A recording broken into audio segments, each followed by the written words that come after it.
Estamos estudiando el libro de Apocalipsis. Damos gracias a Dios porque ya hemos avanzado bastante en este libro. Estamos estudiando, para los que no lo saben, estamos estudiándolo versículo por versículo. Ya vamos en el capítulo 14 y es interesante saber de cómo, hermano, hay cosas tremendas que cuando uno lo aborda se da cuenta del tiempo que uno está viviendo. Creo de que si nosotros estudiamos, si le ponemos, hermano, la atención suficiente a través del Espíritu de Dios, vamos a aprender muchísimo y vamos a ver cómo es de rica la palabra. Lógicamente, hay que entender que la palabra tiene diferentes dimensiones. Estamos viendo una dimensión quizás más elevada, quizás mañana podamos ver otras cosas mucho más elevadas, por la razón de que mientras avanzan los tiempos, también el conocimiento avanza dentro de la vida del hombre. Por ejemplo, la Biblia dice que la ciencia aumentará. Si la ciencia aumenta, nosotros tenemos que aumentar también. En los principios o en los primeros días, cuando Juan miraba acontecimientos nucleares, acontecimientos científicos, miraba la televisión ahí, que en ese entonces no había o no existía, pero a la luz de la Biblia podemos ver, nosotros hemos estado viendo cómo, hermano querido, en la palabra del Señor nos habla de que Juan estaba profetizando cosas que en el tiempo se iban a dar. Y qué maravilloso es cuando ahora nosotros podemos ver a la luz de la palabra del Señor cómo esa palabra se cumplía. En aquel entonces, por supuesto, era frustrante quizás para algunos cuando estudiaban la Biblia, porque se daban cuenta que habían cosas que no se entendían realmente con la mente. ¿Por qué?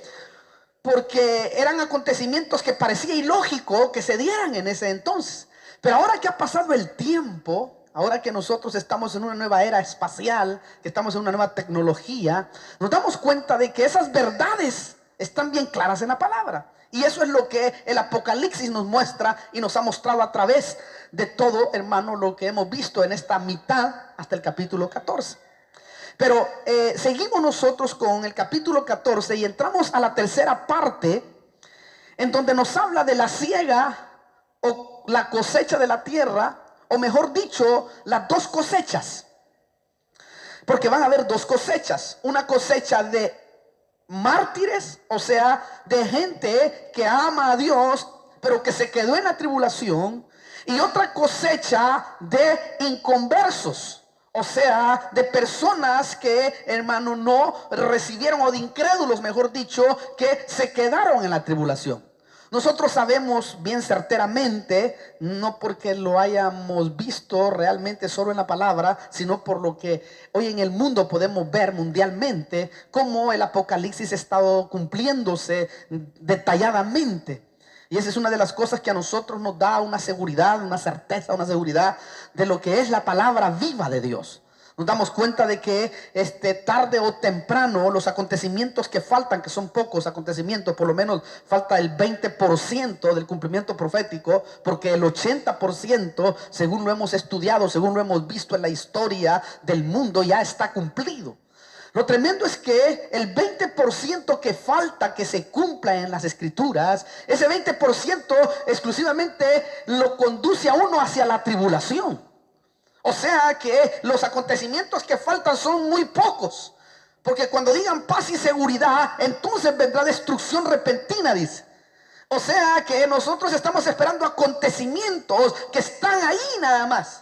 Y que de repente, así como impactaron aquellos aviones en las torres y cambió el mundo en un punto hacia la democracia, así de igual manera terremotos y sismos y cosas, hermano querido, que suceden y que van a suceder en el mundo entero, van a traer cambios bruscos, toscos, que la palabra del Señor ya de antemano había hablado de que eso iba a suceder.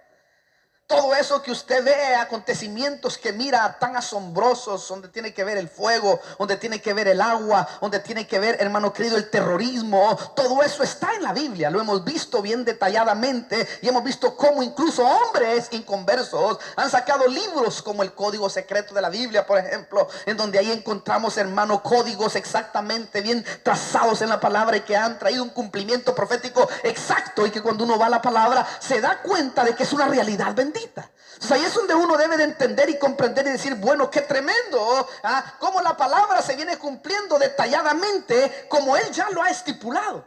Y eso es lo más grande para un predicador. ¿Por qué? Porque ahí se da cuenta de la realidad que el Dios del cielo va a cumplir en el tiempo.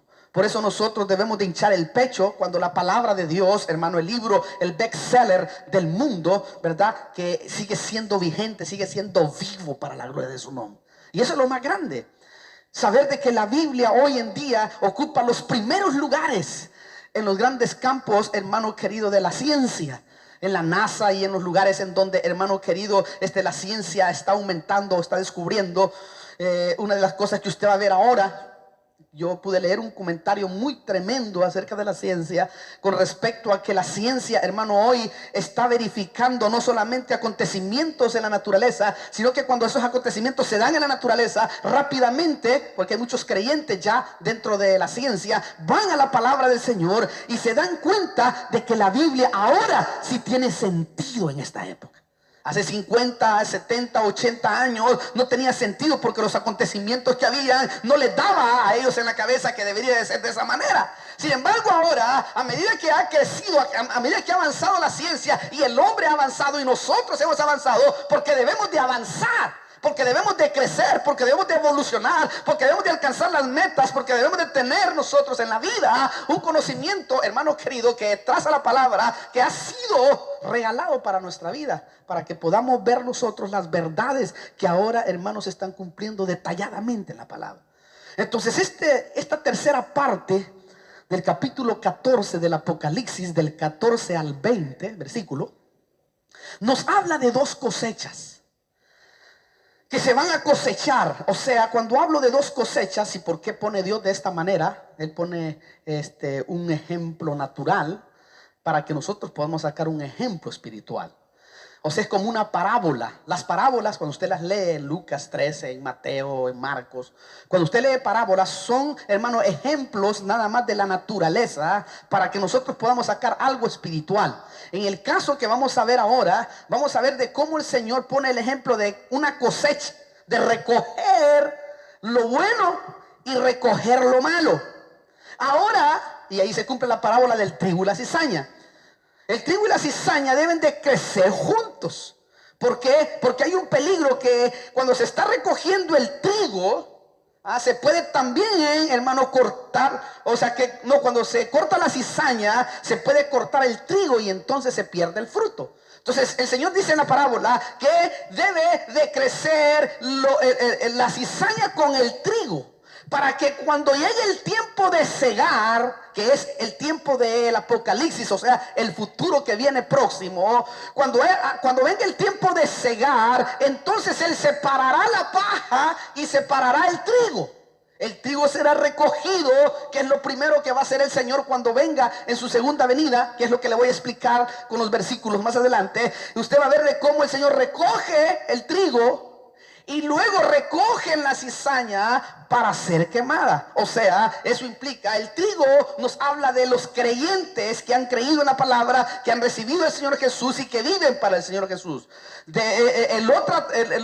O sea que la otra cosecha habla de aquellos que no quisieron seguir al Señor Jesús porque lo decidieron de esa manera, pero que después se encontrarán con el Señor con algo negativo porque desperdiciaron la oportunidad que Dios les quiso dar.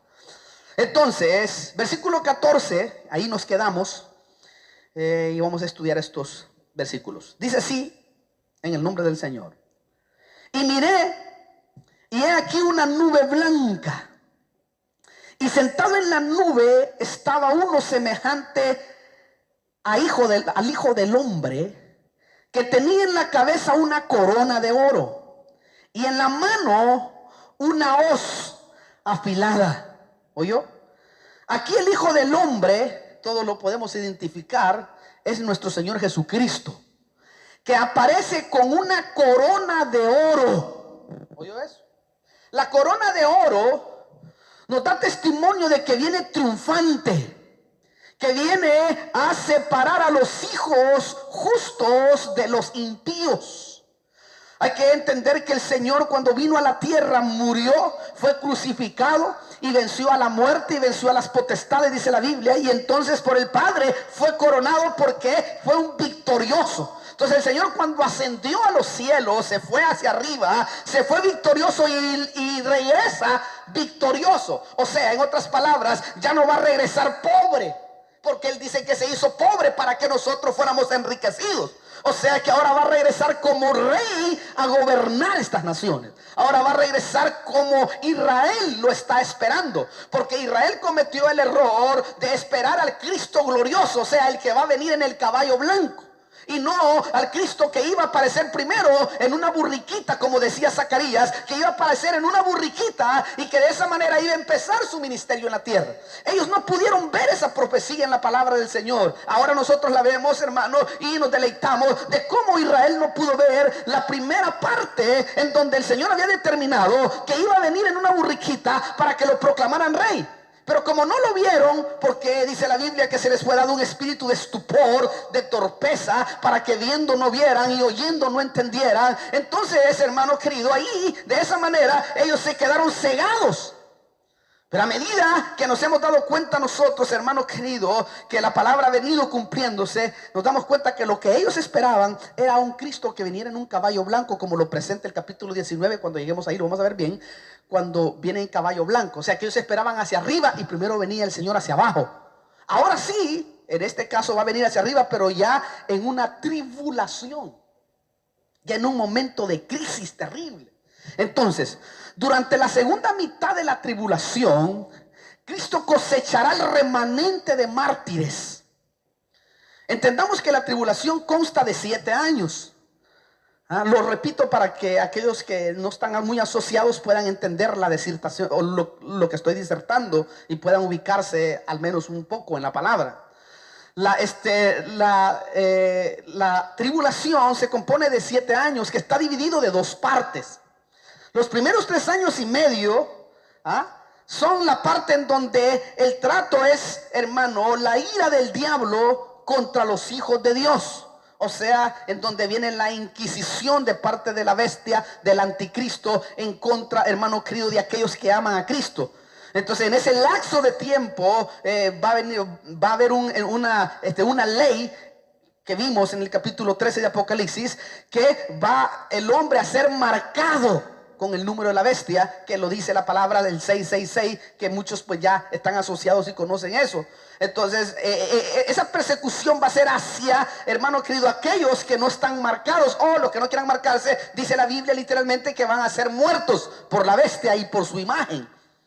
Entonces esos 3 años y medio es la persecución de la bestia en contra de los hijos de Dios. Los otros 3 años y medio últimos es la ira de Dios contra los hijos del diablo, o sea, contra el sistema del anticristo, el cual está sentado ya, y el cual ya, hermano querido, hay grandes pruebas en la palabra del Señor en el Medio Oriente, en Europa. Nosotros sabemos, hermano querido, que el escenario está preparado, la moneda está preparada, el hombre que va a tomar la presidencia de la ONU también está preparado, solo que se está esperando la señal en donde Dios, hermano, determine que debe de darse, y así de esa manera la palabra se cumpla. O sea, que el escenario está puesto en Europa. Por eso dice la Biblia: cuando veáis reverdecer las hojas de allá, del Medio Oriente, en la parábola de la higuera, ¿no? Cuando veas que sus hojas reverdecen, creed que el verano, el invierno está cerca. Cuando veáis que, eso quiere decir, cuando veáis que en Israel empieza a haber movilización, en el Medio Oriente puede haber una gran movilización, o en Europa, entonces tenemos que estar despiertos. Entonces ya, hermano querido, nosotros sabemos todo eso, no porque seamos muy inteligentes, sino porque la Biblia ya lo determinó que es así, y que de ahí va a salir el anticristo, en esa unión de un montón de naciones que van a pensar lo mismo, y en donde la democracia en gran manera va a tomar el margen más poderoso que ha tenido la tierra. El hecho está que todas las naciones saben, y nosotros mismos sabemos, que el mejor sistema para el hombre es la democracia. Aporrear a la gente por medio de la gente. La democracia es lo que le gusta a todo el mundo, y de seguro la democracia es la que va a dar a luz al anticristo. No es el comunismo. El comunismo se va a terminar, el terrorismo lo van a acabar, téngalo por seguro, que porque la palabra dice que se va a terminar, que la bestia cuando aparezca va a terminar con todas esas cosas para que el hombre pueda poder así, entre paréntesis, caminar seguro por las calles.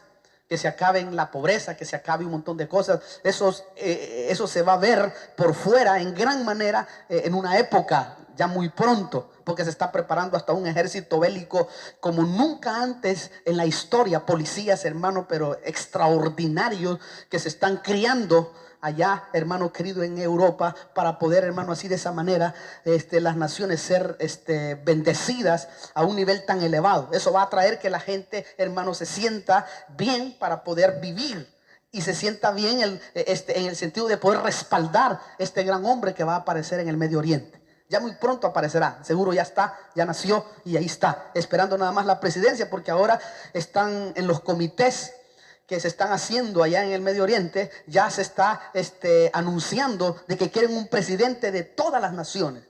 Ese presidente de todas las naciones, hermano, de seguro, si nosotros estamos todavía aquí, vamos a conocer el nombre de ese hombre hasta que llegue el momento de activarlo a él. Porque el hombre puede parecer normal. Usted quizás lo va a ver por la televisión, va a parecer normal, pero va a llegar una hora, un tiempo en donde es activado para que se cumpla la palabra. O sea, en donde Satanás venga y se le meta y de esa manera empiece su ministerio conforme a las Escrituras. ¿Por qué lo digo de esta manera? Porque es lo mismo que pasó con el Señor Jesucristo. El Señor Jesucristo vivió 30 años.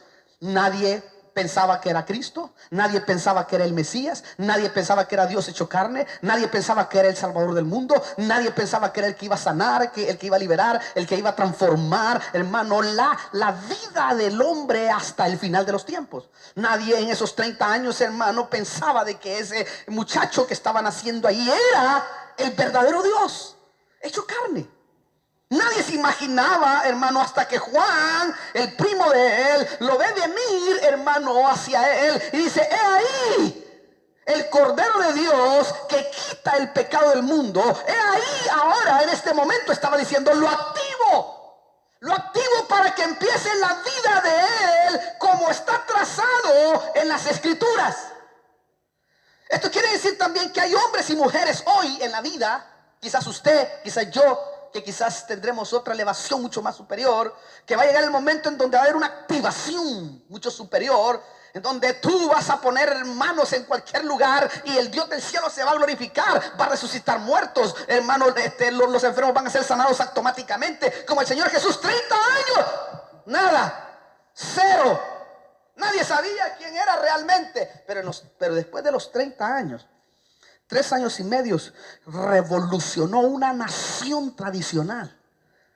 Entró a una cultura, hermano, y le cambió el concepto de la ley. Porque esa era la verdadera verdad. Y por eso es que él mismo dijo: y conoceréis la verdad, y la verdad os libertará. Nadie puede ser libre si no conoce una verdad. Mientras uno conoce una verdad, entonces puede ser libre. Si uno nunca conoce una verdad, puede ser ignorante toda la vida. Y toda la vida, y quizás morir e irse al infierno cuando estuvo la verdad, porque no reconoció la verdad.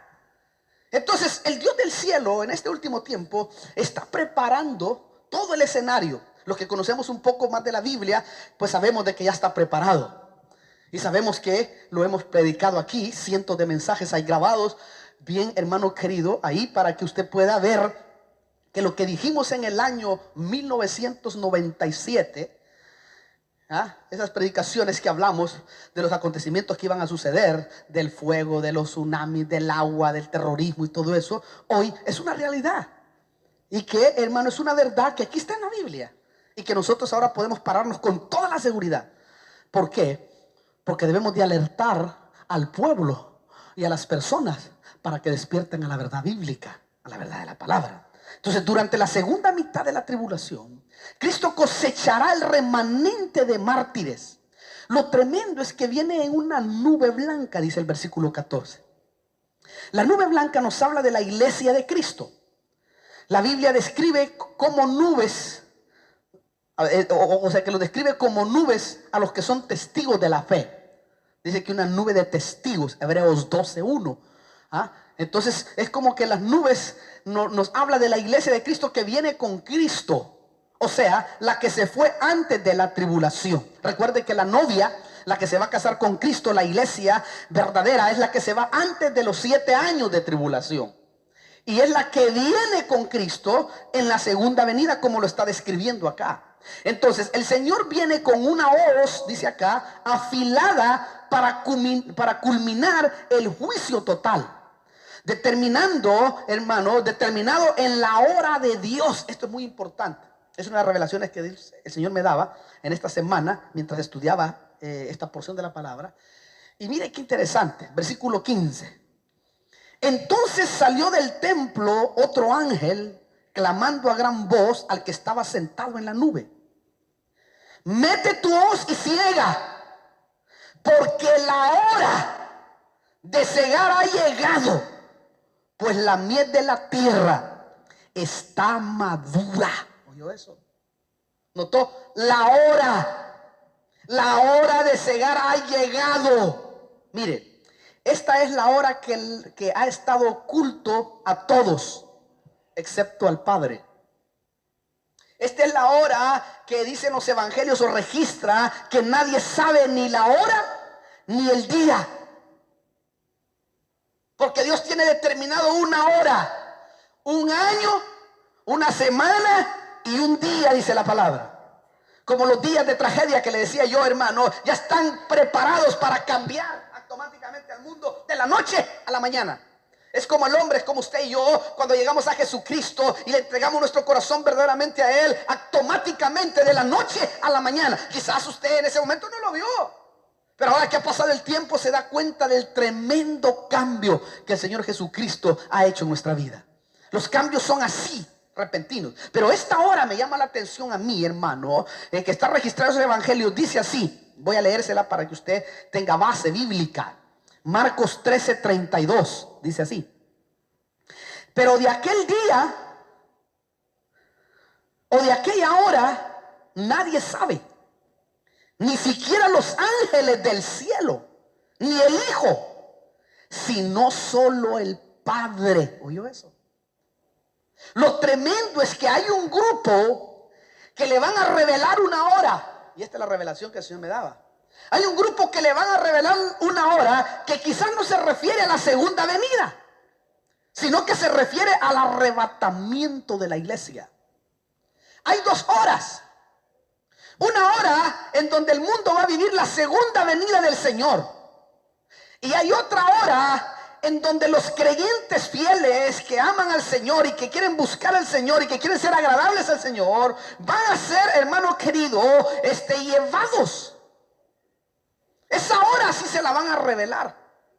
Esa hora es la que le van. ¿Por qué le digo esto que le van a revelar? Por eso yo decía, qué tremendo, qué maravilloso, que la hora de la segunda venida solo el Padre lo sabe. Pero la hora en que la iglesia se va a ir en el arrebatamiento, lo vamos a saber nosotros antes. Por eso es que nosotros nos estamos preparando, porque sabemos por revelación del Espíritu que va a ser, hermano querido, de un momento a otro. Y que el Señor nos va a avisar a nuestro espíritu y nos va a decir, prepárense, es la hora. Se lo compruebo. Apocalipsis capítulo 3, versículo 2 y 3 dice así. Solo escúcheme para que lo entienda mejor. Dice: ponte en vela y afirma las cosas que quedan, que estaban a punto de morir, porque no he hallado completas tus obras delante de mi Dios. Acuérdate pues de lo que has recibido y oído, guárdalo y arrepiéntete. Por tanto, esto es lo interesante, por tanto, si no velas, vendré como ladrón. Vendré como, no es que sea ladrón, vendré como ladrón y no sabrás a qué hora vendré sobre ti. ¿Oyó eso? ¿Notó? Este es un grupo que no va a estar ignorante del arrebatamiento, no va a estar ignorante de la hora, pero de la hora del arrebatamiento, no de la segunda venida. Incluso en 1 Tesalonicenses 5, también ahí hay una comprobación. Ahí, hermano, en el versículo 4 dice así: mas vosotros, hermanos, no estáis en tinieblas para que el día os sorprenda como ladrón. ¿Oyó? Quiere decir que el que no esté en tinieblas, el que esté en la luz de Cristo, va a saber la hora, no de la segunda venida, porque eso va a ser en la tribulación, sino la hora del arrebatamiento de la iglesia. Se va a saber, va a tener, hermano, en su corazón aquel fuego de que hermano, que dijo y prometió en su palabra que vendría. Entonces allí va a ser, hermano, el hombre, el que está preparado, el que está esperando al Señor, va a ser tomado y va a ser llevado. ¿Por qué? ¿Por qué va a saber esa hora? Porque es matemático. La novia de Cristo, que está representada en la iglesia de Cristo, dice la Biblia que es la esposa que se va, o sea, que la quiere hacer esposa Cristo. O sea, la esposa, la novia, sí sabe la hora que se va a casar, ¿o no? ¿O cree usted que la novia, usted le dice, mira, mi novia, algún rato me caso con vos? A ver qué año me caso con vos, y de repente le aparece y a saber si ya está con otro cuando le aparece.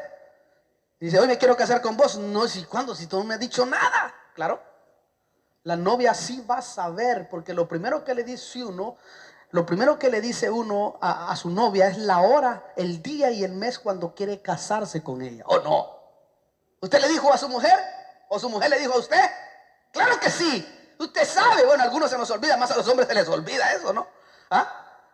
Pero uno sí sabe. Mira, nos casamos como los que se van a casar el sábado que viene, que le invitamos ya para que venga a gozarse. El sábado vamos a hablar del matrimonio, porque hay una boda acá en este lugar. Pero, hermano, ellos ya saben que el sábado a las 7:30 o 7:45 yo voy a estar pasándolos para bendecirlos. No es que vienen de incógnita y el otro se para y mira, mi amor, hoy me quiero casar. No. Le dice automáticamente, o sea, la novia va a saber la hora. ¿Me explico ahora lo que le quiero explicar? Usted sí va a saber la hora, la novia sí va a saber la hora del arrebatamiento, no la hora de la segunda venida. Eso solo lo sabe el Padre. Ahí dice la Biblia. Eso yo no lo sabía, hermano, el Señor me lo reveló. Sí sabía de esta hora que iba a ser revelada, pero no tenía bien el panorama claro como lo tengo ahora. Entonces, esto quiere decir que la hora de la segunda venida es una cosa y la hora del día del arrebatamiento es otra, según el contexto de todos estos versículos que hemos estado viendo acá. Bueno, volvamos a Apocalipsis, versículo 16, Apocalipsis 14, 16. El que estaba sentado en la nube blandió su hoz sobre la tierra y la tierra fue cegada. ¿Oyó? La tierra fue cosechada, o sea, la tierra buena. Porque está hablando de personas. En otras palabras, Cristo viene a reunir a los suyos junto a sí. Y, hermano, en ese momento dice, bueno, vamos con la cosecha. Y empiezan a agarrar a todos los que pertenecen al pueblo de Dios, que se quedaron, porque muchos se enfriaron, porque muchos se volvieron al pecado, porque muchos se volvieron atrás, porque muchos, hermanos, no quisieron oír la voz profética, porque muchos, hermanos, ignoraron al Señor, porque muchos de alguna o de otra razón, hermanos, no querían saber nada con el evangelio, porque muchos fracasaron en la vida, porque muchos, hermanos, disertaron del evangelio. Pero son gente de Dios que se convirtió en algún momento a Dios, pero como no quiso hacer caso, entonces le cae juicio para que de esa manera pueda salvarlo Dios. Claro, esa no sería la manera que usted y yo quisiéramos irnos. La mejor manera es ser parte de la novia de Cristo. Claro, antes de cosechar el buen trigo, usted sabe que lo aporrean. ¿Para qué? Para limpiarlo, ¿o no? Cuando van a sacar el buen trigo, lo aporrean. Esto es la tribulación. O sea, la tribulación para aquellos que son convertidos es para aporrearlos, para quitarles todas las manchas, para quitarles todo lo que tienen, con el jabón de lavandero espiritual que habíamos visto nosotros en la palabra, que se va a vestir el Señor. Entonces podemos ver nosotros que ahí lo van a aporrear hasta que ya lo tenga limpio. Entonces lo saca, que es esta cosecha, la primera, lo saca el Señor y entonces se lo lleva hacia el cielo. Entonces, antes de esa cosecha viene la aporreada. Y en Mateo 3:12 lo dice. Dice así, Mateo capítulo 3, versículo 12. El bieldo está en su mano y limpiará completamente su era y recogerá su trigo en el granero, pero quemará la paja en el fuego inextinguible. ¿Oyó eso? La paja será quemada. Por eso pero ese trabajo lo va a hacer otro agente. Le van a recoger la paja. Un ángel dice que sale del templo que está en el cielo. Va a hacer ese trabajo. También dice que lo va a hacer con una hoz aguda, con una hoz afilada. Esa es la segunda cosecha que le hablo yo, que está aquí en el Apocalipsis 14, 17, el otro versículo que sigue, que dice así: salió otro ángel del templo que está en el cielo. Allá en el cielo está el verdadero templo, que tiene atrio, todo el universo, donde están todas las creaciones, el lugar santo, el territorio el territorio de lo de Dios, y el lugar santísimo, que es donde está el paraíso de Dios. Es donde va a ir la iglesia, o sea, donde está la plena presencia del Dios del cielo. Entonces Moisés, cuando hizo el tabernáculo que tenía atrio santo y lugar santísimo, dice que lo llevaron, le revelaron cómo era aquel lugar del cielo. Le dijeron: así lo quiero, este diseño es el que quiero que hagas. Y Moisés vino y hizo el diseño, solo que lo hizo terrenal. Pero aquí está. Cuando murió, ahí fue llevada la sangre de Cristo para ser presentada, como el sacerdote en Levíticos, en Deuteronomio, en Éxodo, lo hacía en el tabernáculo de la tierra. Entonces, cuando Cristo muere, que es el Cordero perfecto, que es el Cordero sin mancha, que es el Cordero sin defecto, entonces agarran su sangre, dice que derramó toda su sangre para la salvación, porque fue la única sangre no contaminada. Su sangre y la mía están contaminadas. La sangre de él nunca fue contaminada. ¿Por qué? Porque él fue por obra del Espíritu Santo. María solo fue una cápsula, un vehículo para poder así, de esa manera, venir como hijo de hombre y así cumplirse la profecía que ya estaba escrita en Isaías, en Ezequiel, en Jeremías, etcétera, ¿no? Entonces vino el Señor de esa manera. Pero como tenía que venir así, entonces la sangre que traía era una sangre que no estaba contaminada. Entonces por eso la aceptó el Padre. Dijo: no, esto es lo puro. ¿Por qué? Porque esta sangre sí va a quitar el pecado. La otra sangre de los machos cabrillos, de los corderos, de las vacas, de todo lo que se sacrificaba en el Antiguo Testamento, no era perfecta. Entonces, ¿qué era lo que hacía esa sangre cuando se sacrificaba y cuando el hombre venía y pecaba y le daba al Señor un sacrificio de esos? Esa sangre, dice la Biblia, que solamente cubría el pecado. No lo quitaba, lo cubría mientras llegaba a lo perfecto. Ahora ya no nos cubren el pecado, ahora nos quitaron el pecado a través de la sangre de nuestro Señor Jesucristo. ¿Me entiende? Bueno, tiene un aplauso al Señor. Entonces, en este versículo 17 salió un ángel del templo que estaba en el cielo, que también tenía una hoz afilada. ¿Oyó? Este ángel es el que va a ejecutar la ira de Dios sobre los pecadores, porque viene una ira de Dios. ¿Qué es la ira de Dios? Lo que dije en la segunda parte de la tribulación. Entonces, esta es la segunda cosecha, o sea, el juicio final que cosechará incrédulos. Claro, esto es seguido por la guerra del Armagedón, que después se lo voy a explicar.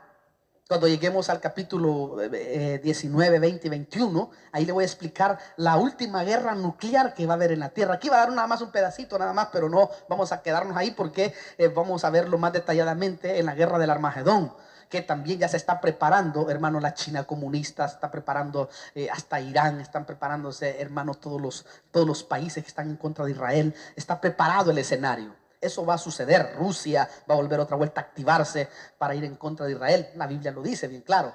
Entonces vamos a ver nosotros cómo, hermano, esa guerra se va a dar. En esa guerra nosotros ya no vamos a estar, porque ya vamos a venir con Cristo a pelearla y a ganarla para la gloria de su nombre. Entonces, mire, la guerra del Armagedón es una guerra entre los santos de Jesucristo y los ejércitos de la tierra al final de la tribulación. O sea, cuando el diablo incite, o el anticristo incite a todas las naciones en contra de Israel. Y vayan todos, hermanos, ahí. Y ahí va a haber una guerra, pero terrible. Una guerra sin precedente, como nunca en la historia, a lo que considera el hombre como la tercera guerra mundial que habrá. De seguro va a ser una guerra, pero infernal, en donde ya va a ver usted qué va a suceder. Un pedacito le voy a dar nada más, porque me autoriza en este momento el versículo, porque no quiero darle todo, porque quiero ir en orden. Versículo 18.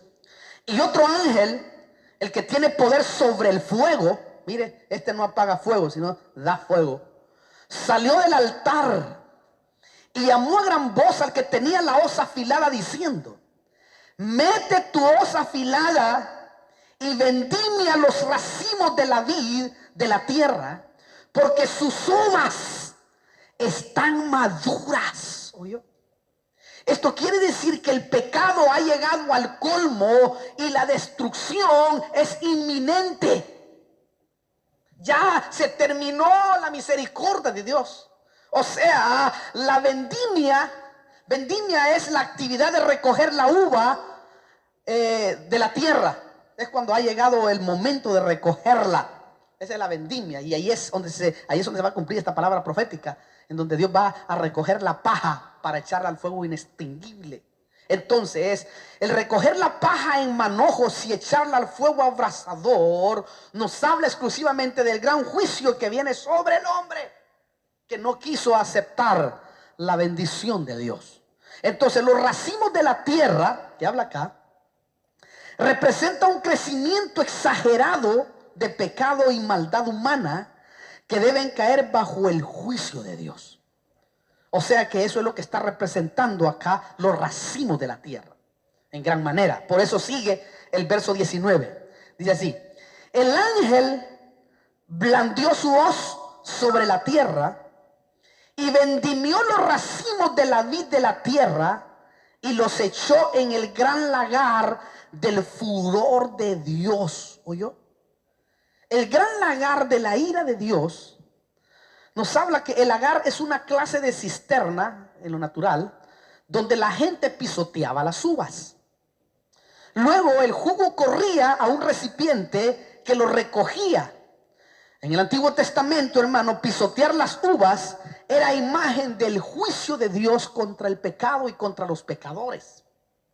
Por ejemplo, podemos ver en Isaías capítulo 63, dice así, para que usted vea que la figura que está hablando Apocalipsis es exacta con respecto a juicios. Isaías 63 dice así del 1 al 6, se lo leo yo rápido para que usted pueda receptar mejor. ¿Quién es este que viene de Edom, de Bosra, con vestiduras de colores brillantes? Este majestuoso en su ropaje que marcha en la plenitud de su fuerza. Soy yo que hablo en justicia, poderoso para salvar, dice Dios. ¿Por qué? ¿Por qué es rojo tu ropaje y tus vestiduras como las del que pisa en el lagar? El lagar lo he pisado yo solo. De los pueblos ningún hombre estaba conmigo. Los pisé en mi ira y los hollé en mi furor. Su sangre salpicó mis vestiduras y manché todo mi ropaje. Porque el día de la venganza estaba en mi corazón y el año de mi redención había llegado. Miré y no había quien ayudara. Me asombré de que no hubiera quien apoyara. Entonces me salvó mi brazo y fue mi furor el que me sostuvo. Pisoteé los pueblos en mi ira, los embriagué en mi furor y derramé su sangre por tierra. O hice caer su sangre, o hice caer su jugo a la tierra. ¿Oyó? Esto es palabra profética. Esto es lo que va a suceder en el final de los tiempos. Y Joel también, se lo leo para darle más información. Joel 3, versículo 13, dice: meted la hoz, que la mies está madura. Venid, pisad, que el lagar está lleno. Las tinajas rebosan, porque grande es su maldad. ¿Oyó?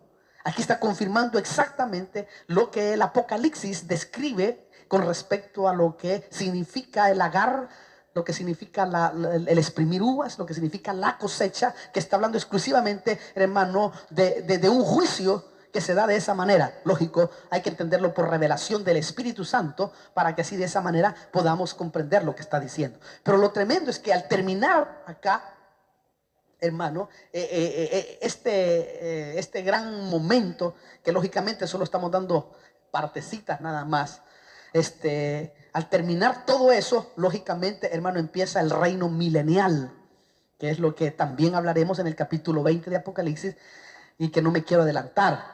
Pero mire qué tremendo lo que va a suceder en esa guerra. Al menos un pedacito vamos a ver nada más, porque es lo que nos tira, es un versículo nada más, y ahí termina la disertación. Dice, versículo 20, Apocalipsis 14, 20. Y el lagar fue pisado, las uvas fueron exprimidas. ¿Quiere decir eso? Repito, y el lagar fue pisado fuera de la ciudad, y del lagar salió sangre que subió hasta los frenos de los caballos, o sea, 1,5 metros por una distancia como de 320 kilómetros. ¿Oyó eso usted, hermano? Otra versión dice, las uvas fueron exprimidas fuera de la ciudad, es decir, fuera de la verdadera ciudad de Dios. O sea, el juicio. En otras palabras, el pueblo que pertenece a Dios aquí se ve libre por completo del juicio, porque dice que es fuera de la ciudad. Y porque fuera de la ciudad, Ezequiel nos habla a nosotros de que el Señor vendrá con su ira en contra de los ejércitos que vienen en contra de Israel, en donde van a caer bloques de nieve, y va a haber un juicio impresionante, hermano, que inimaginable para la mente humana. Y aquí lo está describiendo de una manera tremenda. Entonces, al terminar la cosecha, se pisa el lagar y el resultado es terrible. ¿Por qué? Porque dice el verso, el pedacito, ¿no? Y del lagar salió sangre que subió hasta los frenos de los caballos. ¿Se imagina usted eso, hermano? Quizás la lluvia que va a haber en ese momento, los estragos de la lluvia y todo eso, van a hacer que la sangre mezclada, hermano, con el agua, llegue hasta los frenos de los caballos, que por lo menos es 1,5 metros. Imagínense, y ahí da el kilometraje. Dice, por una distancia como de 320 kilómetros, pero fuera de la ciudad de Jerusalén. Porque está hablando de la ciudad de Jerusalén, a la cual el mundo ha querido invadir, y a cual el anticristo ha querido invadir por los siglos. Entonces, esta metáfora indica una tragedia completa y de escala mundial. En otras palabras, Juan debe de haber visto una guerra nuclear. Sí, claro, esto es el reflejo de la guerra del Armagedón. Pero cuando Juan estaba viendo acontecimientos, era una guerra nuclear. Que está, hermano, están preparados los pueblos. Irán tiene preparado, hermano, una artillería pesada en contra de Israel. Los sirios, los rusos, la China comunista, que son los que se van a unir, que están profetizados en la palabra del Señor, son los que van a jugar un papel muy importante. Pero cuando vayan, el Señor, como los 6 días de la guerra de Israel en 1967, que fue ayudado por Jehová de los ejércitos. Eso fue impresionante, hermano. Los que hemos leído un poco de la historia de esa guerra, nos damos cuenta de los grandes milagros que sucedieron, de cómo Dios protegió a su pueblo. Cómo los hermanos, los enemigos se rindieron en esa guerra de los 6 días. Cuenta la historia que en un momento los israelitas ya no aguantaban la presión que traía el enemigo. Entonces hablaron entre ellos y dijeron, rindámonos, porque ya sinceramente no morimos o nos rendimos. Entonces dice la historia que cuando ellos iban a levantar la bandera, el enemigo levantó la bandera al otro lado rindiéndose. Y cuando ellos vieron que se rendía, escondieron las banderas, porque los enemigos se estaban rindiendo, porque vieron miles, pero de millares de aviones que venían a atacarlos. Y no. Y cuando los israelitas dijeron, no, es que vimos que ustedes vienen con millones de aviones. Y dijeron, no, si nosotros ni siquiera teníamos uno. Eran los aviones que el Señor mandó. En otra ocasión, que venían a atacar con tanques, atacarlos. Dice que el Señor les mandó una plaga de abejas. Y se metieron en los tanques y empezaron a picar a todos los enemigos. Y se tenían que salir de ahí, los agarraban, hermano. ¿Qué le parece? Y un montón de cosas. Cuando usted lee la historia y dice, Dios mío, cómo Dios provocó. Y ahí fue donde usted sabe, hermano, que la nación de Israel, desde 1948, ¿verdad? Que fue donde se constituyó como nación. Y en el 67 fue ya definitivo todo. Entonces podemos ver nosotros que Dios estaba en el asunto. Y Dios va a estar en el asunto y Dios está en el asunto. Y eso es lo más grande. Dios está con nosotros, hermano. Entonces las cosas que usted, mire, no mira sobrenaturales, son las cosas sobrenaturales. Usted lee la Biblia que desde la historia de Israel, desde la historia, vemos nosotros cómo Dios ha ganado las guerras. En una ocasión, para que usted vea que lo que le estoy diciendo es una gran realidad sobrenatural, en una ocasión el Señor toma 300 hombres. De 1 millón es en muchos, para derrotar a 1 millón de personas. Contra los amalecitas, ¿se acuerda?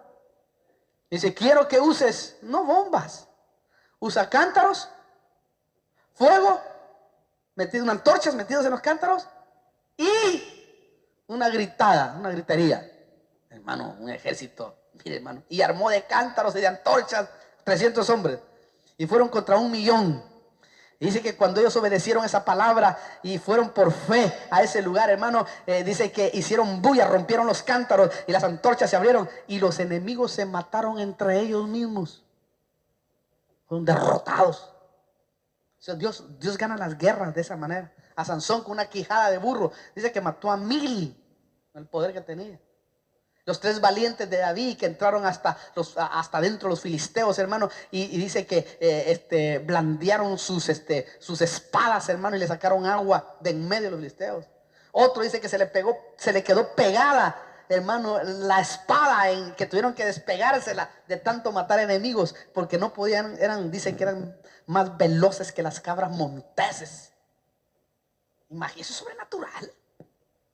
David derrotando al Goliat. David abriéndole la boca a los osos y abriéndole la boca y matando a los tigres. Eso es sobrenatural. Y así le puedo contar historias lindas y maravillosas que hay en la palabra del Señor, como Dios, hermano, defiende a su pueblo. Entonces cuando lo vemos en lo natural decimos, es natural. No, porque vivimos en un mundo natural, pero cuando lo trasplantamos, cuando lo traspasamos a un mundo espiritual, nos damos cuenta de la sobrenaturalidad de Dios. Usted y yo vivimos sobrenaturalmente. Yo vivo sobrenaturalmente en el mundo natural. Todos estos años de mi vida he vivido sobrenaturalmente en el mundo natural. O sea, se mira como que yo vivo naturalmente, por supuesto, que manejo, que como, que voy a la casa, que vengo y predico la palabra del Señor. Pero yo en la vida vivo sobrenaturalmente, porque no se puede vivir de otra manera en Dios, sino sobrenaturalmente. Pero tienes que compartir las cosas naturales. Pero nosotros somos espirituales. Usted no es natural. ¿Usted es espiritual o no? Sí, es espiritual. Por eso no le afecta mucho los golpes. No le afecta mucho los golpes. Entonces se le es difícil deprimirse. Se le es difícil a mí se me es difícil deprimirme. Porque cuando me quiero deprimir me meto con el Señor y se termina la deprimencia. Cuando el enemigo quiere meterme una cosa en la cabeza, no, yo solo busco al Señor y se acabó el problema. ¿Me entiende? Y eso no implica que usted no tenga problema. Pero problemas ya resueltos por Dios. Pero esto es sobrenatural. Nosotros vivimos sobrenaturalmente, hermano. Y usted debe aprender a vivir sobrenaturalmente dentro del mundo natural. Porque dice la Biblia, no te pido que los saques del mundo, porque tienen que vivir como el mundo vive. Comen, toman, hacen, deshacen, etc. No te pido que los saques del mundo, sino que los guardes del maligno. ¿Oyó eso? El mundo tiene que vivir normalmente. Yo vivo normalmente en el mundo. Hasta fútbol juego todavía. Hasta le pego a la pelota y voy y tiro y me peleo y a veces grito. Pero vivo sobrenaturalmente. Hasta a veces hay goles que hemos metido sobrenaturalmente. El legalista decir, ala, no, hombre, eso ya es demasiado usted. Bueno, véalo como lo quiera ver. Pero Dios es real. No, eso tal vez quítelo para que no se vaya a molestar a aquellos legalistones. Mejor hay que respetarlos. Bueno, la metáfora indica entonces una tragedia completa a escala mundial. Entonces, fuera de la ciudad de Jerusalén, nuestro Dios peleará por su pueblo. Y, hermano, el reinado de los poderes del mal serán derrocados completamente ahí. Los que vienen en contra de Israel. Entonces Israel despertará. Y ahí viene la cosecha para ellos. O sea, la salvación que Dios les prometió. Lo más lindo es que cuando uno ve este cuadro, nos da valor y fortaleza para seguir adelante. ¿Por qué? porque Jehová está con nosotros como poderoso campeón. Eso es lo más grande. Denle un aplauso a ese Dios. No sé cuánto tiempo me queda. Qué grande. Aleluya. No sé cuánto tiempo me queda, que la hora se me fue, se me pasó, no sé, no me indicaron. No hay nadie ahí, están todos dormidos, a saber qué pasó. Qué bárbaro. Entonces, no sé cuánto tiempo queda, pero aquí ya terminamos. Entonces, sí, todavía tenemos tiempo. Gracias. Entonces, es tan interesante notar, hermano, que en la palabra del Señor, entonces, tenemos nosotros las respuestas de todos los acontecimientos que se van a dar en la historia del ser humano. Por eso nosotros debemos de estudiar la Biblia.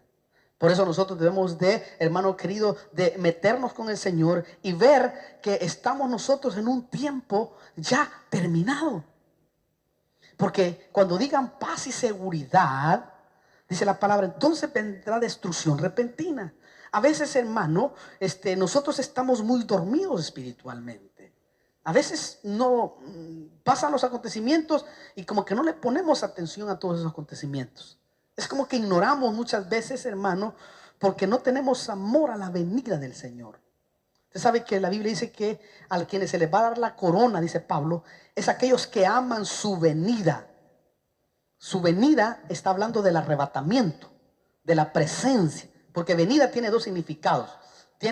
Venida significa presencia, o sea, puede hablar de la presencia de Dios en venir, ¿no? Y también está hablando de venir a recoger la venida, o sea, de la segunda venida del Señor, o de la presencia del Señor, solo que poniéndolo en la venida por su pueblo, o en lo que significa la segunda venida que conocemos nosotros normalmente en el cristianismo, cuando venga el Señor, hermano, a recoger a los de Israel. Porque hay que entender que la tribulación es exclusivamente para tratar con Israel. Los gentiles, que son todos aquellos que no son israelitas y que son salvos, están ahí, también van a ser tratados, pero es como que es un extra, porque se quedaron. Esto es como el infierno, ¿no? O como el lago de fuego que llamamos nosotros. El lago de fuego o el infierno no era para el ser humano, porque Dios nunca pensó hacer un lago de fuego, un infierno para el ser humano, jamás. Él nunca pensó en eso. Eso lo pensó para las potestades infernales que se rebelaron, como el diablo, como la muerte, como el Hades, como God, como Magot, como la maldad, como la iniquidad, como seres de pecado que se rebelaron. Para todos esos seres espirituales era eso. Entonces se le va a hacer un lugar aparte, porque el hombre no quiso realmente aceptar, hermano querido, el regalo de Dios que vino a través de nuestro Señor Jesucristo. Entonces quiero que usted entienda y comprenda de que Dios nunca pensó en eso, pero el hombre no quiso realmente entenderlo eso, y entonces se le hizo ese lugar para que ahí pueda pagar lo que tenga que pagar. Pero nosotros, bendita la misericordia, que ahora tenemos este Dios grande y poderoso, el cual nos está hablando, nos está preparando, porque de seguro estas charlas es para que usted se prepare, para que usted se prepare de los acontecimientos más gloriosos que vienen para la historia, que son los acontecimientos de la venida de nuestro Señor Jesucristo, ese acontecimiento que todo cristiano espera, y que el mismo Pablo en aquel entonces decía: en un abrir y en un cerrar de ojos, a la final trompeta, y la trompeta sonará, y los muertos en Cristo se levantarán primero, y luego nosotros, dice, los que estemos vivos seremos arrebatados juntamente con ellos para ir al encuentro con nuestro Señor Jesucristo. O sea que Pablo ya decía, en un abrir y cerrar de ojos, mire, cuando menos sienta usted, está en otra dimensión. Está en otra dimensión. Cuando menos sienta, hermano, mire, de la noche a la mañana se termina la historia, porque la vida, lo dice Eclesiastés y Proverbios, no Eclesiastés, dice: la vida es como la flor del campo, en la mañana aparece y en la tarde desaparece. Esa es la vida del hombre. Si Dios pueda glorificarse en sus vidas. Vamos a orar, hermano, y le voy a invitar que cierre sus ojos un momento, y después le voy a dar 5 minutos de preguntas y respuestas si hay alguna duda. Pero quiero que en el nombre de Jesús cierre sus ojos para la gloria del Señor. Y yo voy a preguntar. No sé si habrá aquí alguien que nunca haya recibido a Cristo y quiera recibirlo. Permítame orar por usted. Si quiere levantar su mano y decir yo quiero recibir a Cristo, déjeme orar por usted. Si habrá alguien que nunca haya recibido al Señor y quiere hacerlo, esta es la oportunidad para poder ser salvo, para poder entrar a una vida diferente, distinta en el Señor.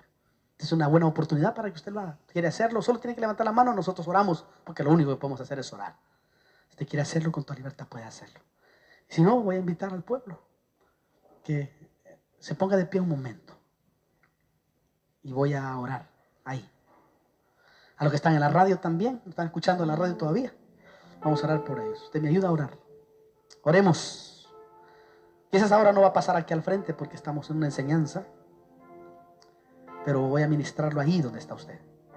Padre, vengo delante de tu presencia, Señor, orando por tus hijos, orando por aquellos que nos escuchan por la radio también, pidiendo que te glorifiques en gran manera y que esta palabra no se tire, Señor, afuera y no se pisotee, sino que haga un efecto positivo en cada vida, Señor, que lo ha escuchado.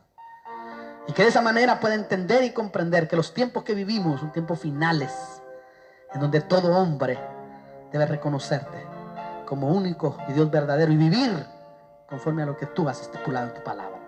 Señor, yo bendigo a cada hombre, a cada mujer, a cada familia que está allá al otro lado, Señor. Tú que estás ahí, que quizás no has recibido al Señor Jesús, acéptalo, arrepiéntete de tus pecados y Él ha de tener misericordia de ti. Repite esta oración: Señor Jesús, vengo delante de tu presencia, pidiéndote perdón por todos mis pecados, mis rebeliones. Te pido que entres a mi corazón y hazme una nueva criatura, Señor. Acepto aquel sacrificio que tú hiciste allá en la cruz del Calvario. Y así de esa manera, Señor, en el nombre tuyo, me acerco a ti para la gloria de tu nombre. Gracias, Señor, por salvarnos y por darnos a tu Hijo, Jesucristo. Amén.